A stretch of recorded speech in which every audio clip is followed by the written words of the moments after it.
Hi everybody, have a wonderful day. In this video talk about Philips sleep headphones with Cocoon review, science endorsed sleepy sounds. Hey buddy 1 minute. InfoRx helpful to your tech life. Please subscribe our channel and give your support always. Okay, let's come to the topic. A mostly comfortable set of headphones you can take to bed that can help you drift off, but also feels very pricey and not quite the perfect sleep companion just yet. Pros: lightweight design. Does help you feel sleepy. Doesn't leak sound. Cons: sound quality built for sleep time. Sleep tracking feels hit and miss. Design still needs shrinking. Philips sleep headphones are here to change the way you doze. Or so they claim. This set of wireless headphones, built in conjunction with startup and crowdfunding success story Cocoon, packs sensors along with the drivers to help you nod off, and even track how well or badly you slept. Philips puts a pretty big price on getting that quality bedtime, with the sleep headphones setting you back $249.99 per £249.99. That makes it pricier than other sleep buds like the Anker Soundcore Sleep A10, but does match Quiet and 3.1 sleep earbuds. So, do they have special powers to help you power down? Design and build. Snooze in brief. The Philips sleep headphones are not your regular looking set of headphones, with two earbuds attached to a squiggly cable that meets in the middle of the main unit of the headphones. That's where you'll find the USB-C charging port to power them up and a trio of physical buttons. These allow you to adjust volume, skip audio and turn on and pair the headphones to your phone. Look a little closer at the buds and you'll spy optical sensors, which are in place for two reasons. The first to help detect when you've fallen asleep and will start to fade the audio you're listening to ease you into that slumber. The second reason is to unlock the built-in sleep tracking, with sleep stats viewable inside of the free Cocoon Companion app.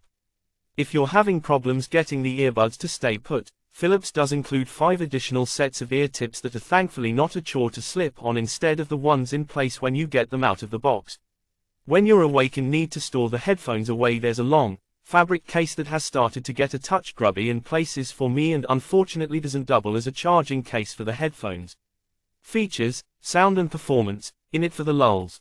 I'd say the primary goal of the sleep headphones is to help lull you to sleep, and you can do that by listening to your own soothing audio, as they do perform just like regular wireless headphones. You do also have the option to delve into the Cocoon app where you can select from a range of sleep-related audio. The shipping forecasts, the option to listen to the sound of a purring cat or wind down to a story about a boathouse. You can also opt for one of the built-in programs that aim to coach you to build good sleep foundations to offer long-term improvements. Before all of that though, they have to do one thing right: they need to feel comfortable to wear to bed. Philips says they're designed to work for people who sleep on their side. I am someone who tends to sleep on their side but also has a tendency to lie on my back as well during the night. These headphones are thankfully pretty light, and that's important here, and when you are sleeping on your side they feel fine to drift off with. When I've moved onto my back however, their presence is felt more, particularly where the main unit sits at the back of the head.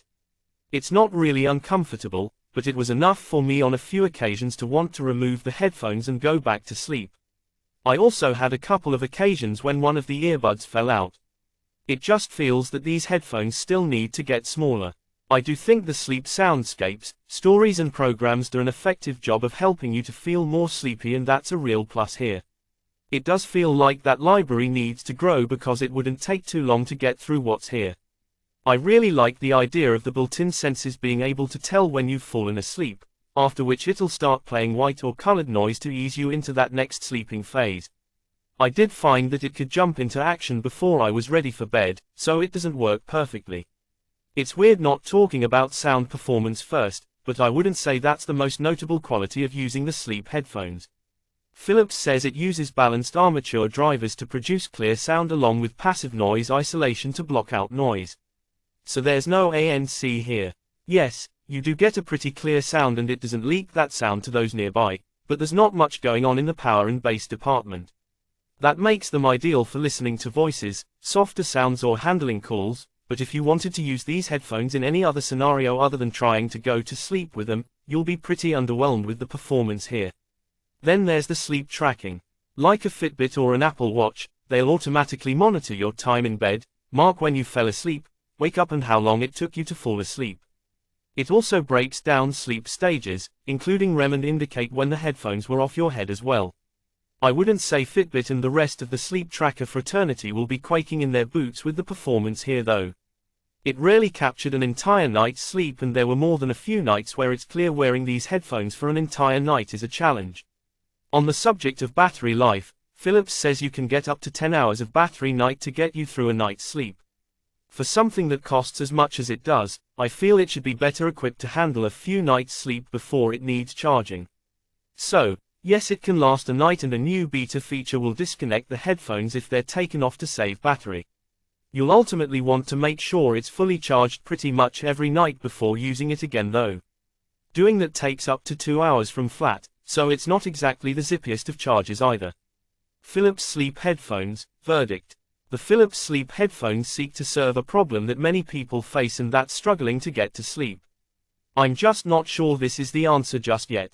There's certainly some inventive ideas it brings to the table, notably using those biosenses to ease you into that time you start to drift off. The library of sleep-centric sounds is nice and varied, but maybe still needs more depth. I do think there's the foundation of a good sleep aid here, but there's some things that would need to change. I think the design needs to get smaller, the library needs to grow, and I think the sleep tracking needs to be ditched. Its ability to help you sleep is the real pull here, and that's the area, along with some design changes and software improvements, that will increase its appeal. If you're a bad sleeper and looking for the perfect headphone solution, the sleep headphones are a step in the right direction, but some performance problems in other areas might keep you up at night wondering why you paid so much for it. Thanks for watching this video. For more information, touch with us. What you think about Philips Sleep Headphones? Comment your opinions in comments section.